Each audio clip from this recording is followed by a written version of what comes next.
Ξέρεις ότι την ώρα που γεννιώσουν έβγαινες με διπλή περιέλιξη, λέγεται, και πνιγώσουνα. Τι είπατε, λέω. Και αρχίζει να περιγράφει τη σκηνή. Τι ώρα ήταν, στο μεευτήριο, πως έλειπε ο γιατρός, πως έλειπε η μαμή. Μια φορά στο Λίβανο, στον Παλαμάν, στη Θεολογική Σχολή, μου λέγανε, κάναμε Χριστολογία και μου λέγανε και οι φοιτητές, μα μιλάτε με μια βεβαιότητα. Και τους λέω ναι, γιατί όταν μιλάω για τον Χριστό, έχω τον πατέρα Παΐσιο, τον πατέρα Πορφύριο στο νου. Η απόδειξη ότι ο Χριστός υπήρξε είναι καθένας από αυτούς. Και άλλοι δεν θα ονομάσουν. Είχα γνωρίσει τον πατέρα Πορφύριο, ο οποίος αυτό ήταν το συγκλονιστικό, δηλαδή άρχισε, μόλις με είδε, ξέρετε, δεν είχα ιδέα από τα πνευματικά, πάμε να τον δούμε, αλλά είχα μεγάλες απορίες θεωρητικές. Έλεγα ότι η ψυχολογία είναι αδιέξοδη εντελώς, δεν μπορούσα να βρω άκρη και οικογενειακά και προσωπικά και πολλά ήταν αυτό. Και είχα φτάσει σε ένα σημείο και πάω εκεί στον πατέρα Πορφύριο πρώτη φορά και μου λέει, μαζευόμαστε γύρω-γύρω του 5-6 παιδιά εκεί φοιτητές και λέει, παιδιά, λέει, δεν μπορώ να σας μιλήσω σήμερα. Πρέπει να σου πω για τον πατέρα Πορφύριο, να σου πω για τον Παΐσιο. Λοιπόν, και δεν μπορώ να σας μιλήσω σήμερα. Είμαι, λέει, η κιθάρα, λέει, είναι χαλασμένη, δεν μπορεί να παίξει ο μουσικός, ο ουράνιος. Και λέω, κρίμα. Έτσι, κρίμα. Γυρίζει, μου λέει, αχ, καημένο παιδί, θες να πιστέψεις και δεν μπορείς, μου λέει, Μου ναι, έλα αύριο μόνος. Και την άλλη μέρα ήταν ένας προσωπικής πεντηκοστής, με παίρνει από το χέρι, πάμε στο δάσος μέσα και μου λέει να σου δείξω το Θεό τώρα. Νόμιζα ότι θα μου διαβάσει, θα μου διαβάσει τη σκέψη. Και μου λέει, βρε, μου λέει, πώς έλεγε, βρε, ο Θεός δεν έχει ανάγκη να διαβάσει τη σκέψη σου. Θα σου πω εγώ ένα γεγονός που δεν το ξέρεις, μου λέει. Λέω, τι θα μου πείτε. Ξέρεις ότι την ώρα που γεννιώσουν έβγαινες με διπλή περιέλιξη, λέγεται, και πνιγώσουνα. Τι είπατε, λέω. Και αρχίζει να περιγράφει τη σκηνή. Τι ώρα ήταν, στο μεευτήριο, πως έλειπε ο γιατρός, πως έλειπε η μαμή. Και το μωρό, εγώ, άρχισε να γεννιέμαι πνιγμένο εδώ και άρχισε να φωνάζει μια νοσοκόμα και να λέει, ξέρω εγώ, πού, σου χάνομαι το παιδί και λοιπά, ρίχναμε και λοιπά. Και ξαφνικά ο πατέρας μου που άκουγε, μπαίνει μέσα στο θάλαμο του και του, τρομαγμένος, μου δίνει μια από την τρομάρα του, ανέπνευσα εγώ και έζησα. Μου λέει, θα ήσουν, μου λέει, ή νεκρός ή ηλίθιος, μου λέει, τον εγκέφαλο που θα... Λέω, τι λέτε. Αυτό λέει, δεν το ξέρεις, θα το ρωτήσεις τη μητέρα σου. Πραγματικά η μητέρα μου κόντεψε η μητέρα σου λέει, το απόχθησε, μου λέει, πώς λέτε εσείς ψυχολόγοι, μου λέει. Ήταν πολύ τραυματικό, δεν στο είπε ποτέ. Και μετά αρχίζει να μου λέει άλλα. Πώς είχα αρρωστήσει από μια σπάνια αρρώστια, θα ήμουν κοφάλαλος και έκανα θεραπείες. Και πώς ένας γιατρός τυχαία το βρήκε, το θυμάσαι, μου λέει, και έκανες θεραπείες. Λέω ναι, και μου λέει, ή νεκρός, ή ηλίθιος, ή κοφάλαλος, μου λέει. Τι λέτε, λέω. Μου λέει κι άλλα κι άλλα κι άλλα. Δεν θέλω να τα πω όλα. Και το φοβερό είναι ότι όταν πήγα να πάρω ανάσα, είχα πάθει σόκ. Λοιπόν, μου λέει, τώρα λέει που γέρασα, στο έχω πει, εγώ λέει, διαβάζω ποίηση. Ακούς, μου λέει. Λέω ναι. Αλλά αυτοί οι καινούργιοι ποιητές λένε όλοι, λέει, πολύ δύσκολοι, δεν καταλαβαίνω τι λένε. Θες να μου σου πω μερικούς στίχους να μου τους εξηγήσεις. Να σας πω, να το... Και αρχίζει γέροντα και να λέει δικούς μου στίχους. Εκεί δεν καταλαβαίνω. δικούς μου στίχους. Αδημοσίευτος. Ήταν εκείνο και βάζει ένα έτρεμα, θυμάμαι, σοκ φοβερό, δηλαδή δεν λέγεται. Και μου λέει, πού τα ξέρω όλα αυτά. Λέω, γέροντα, πού τα ξέρετε. Ο Θεός τα ξέρει, λέει. Το Άγιο Πνεύμα με φωτίζει αυτή τη στιγμή. Για να σου δείξω ότι ο Θεός υπάρχει, σε παρακολουθεί από την ώρα που γεννήθηκες. Σε έφερα σήμερα εδώ. Φοβερό. Λοιπόν, Θεός επί γης. Και εμένα μου γίνεται τότε η απορία, άρα ξέρει και το μέλλον ο Θεός. Βέβαια μου λέει, ξέρει και το μέλλον ο Θεός. Παίρνει το χέρι μου εδώ. Όχι εκεί χρόνια πολλά εδώ. Εδώ το πιάνει. Εδώ. Εδώ. Και μου λέει, πέρασες, λέει, μια ασθένεια, μου είπε ποια αρρώστια επιπλέον και σου έρχεται και μια άλλη, μου λέει. Λέω εγώ πια έτσι και έτσι και έτσι, μου λέει. Πρόσεξε, μου λέει, όταν θα έρθει θα κάνεις εκείνο. Φοβερό, ήρθε μετά από 4 χρόνια. 4 χρόνια μετά. Γιατί λέω, όλες είναι ψυχοσωματικές, λέει, ασθένειες. Είναι το Αγίο Πνεύμα, τι λέω, αυτό και το βλέπω. Και επιπλέον μου λέει, θα κοιτάξει να αλλάξει τη ζωή σου από εδώ και πέρα και εκείνο θα κάνει ορισμένα πράγματα.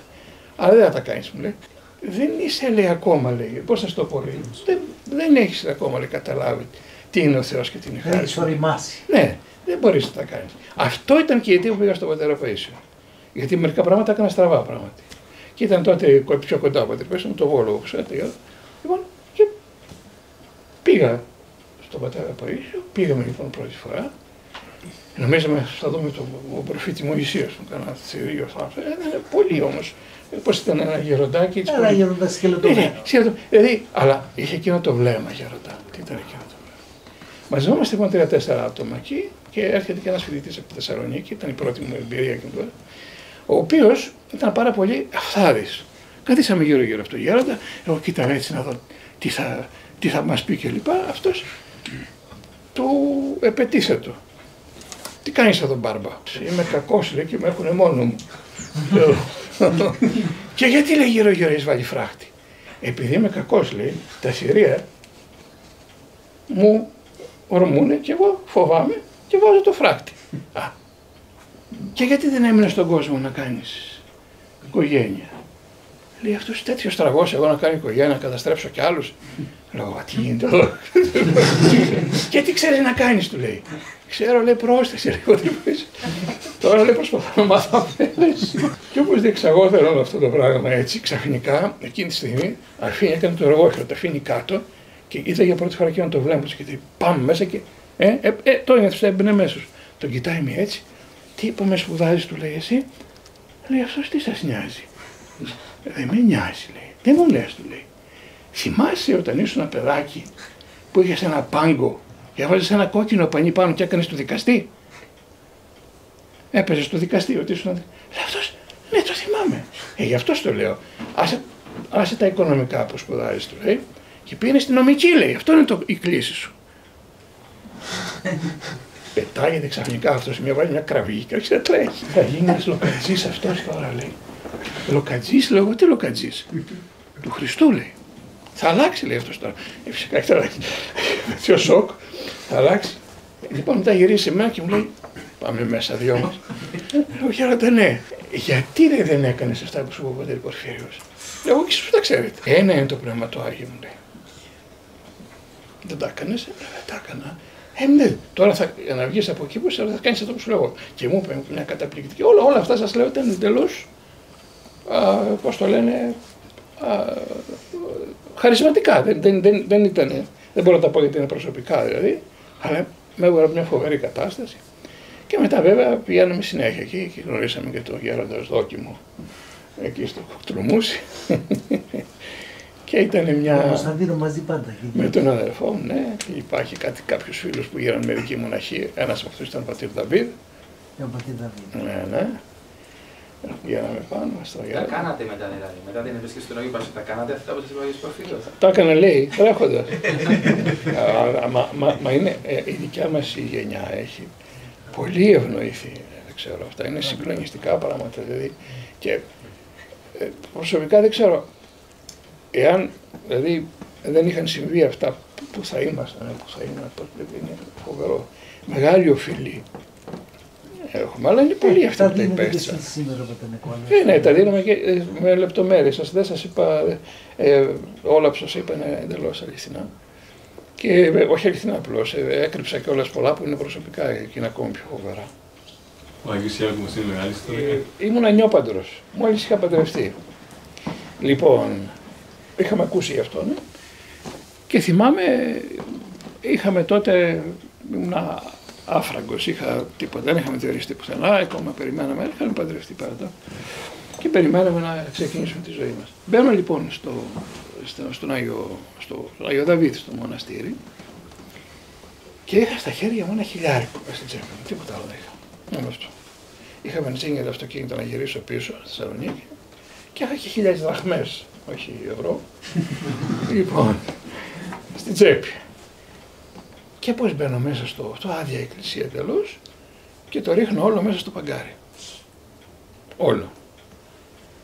Λοιπόν, από έτσι περίσσια, ας πούμε. Και ξαφνικά έκανα φρου και βλέπω τον πατέρα Ιάκωβο. Από το ιερό, ήταν μέσα. Έκανε προσευχή αυτός εκεί. Και το βλέπω, έρχεται κοντά μου. Γιατί το κάνατε αυτό, μου λέει μία. Λέω, τι έκανα. Μου λέει, όπως η χείρα, λέει. Ό,τι είχατε και δεν είχατε, η χείρα. Όλη την περιουσία της. Τα βάλατε όλα μέσα εκεί, μου λέει. Λέω, και δεν έχετε και δουλειά, μου λέει μία. Λέω, όχι. Α, μου λέει. Αυτό με υποχρεώνει απέναντί σας. Με συγχωρείτε. Για έλα εδώ. Με συγχωρείτε. Σας είπα, μου είπε πράγματα που τώρα αρχίζουν να εκπληρώνονται. Ήταν η εμπειρία που είχα από τέτοιους πολύ μεγάλους ανθρώπους, όπως προσπάθησα μετά να την εξηγήσω, διαβάζοντας και δουλεύοντας, ας το πούμε έτσι, και διασκεπτικά. Δίνει ο Θεός γνώση, δίνει και σοφία, αλλά πρέπει όταν έχεις το ένα να προσπαθείς να μαθητεύσεις και στο άλλο. Για μας αυτό είναι μια μαθητεία, έτσι για μένα, σε αυτή την αγιοπνευματική κατάσταση, πραγματικότητα που εκπροσωπεί αν πολύ και αυτό το οποίο κάνετε εσείς εδώ, να ξέρετε. Ο μοναχισμός εμφανίζει το ιδεώδες, κακά τα ψέματα. Το ιδεωδέστερο που πάει στη... Εγώ τους ιδεώδεις ανθρώπους που γνώρισα ήταν όλοι μοναχοί, συγχωρέστε. Και αυτό με ταπεινώνει και εμένα ίσα-ίσα.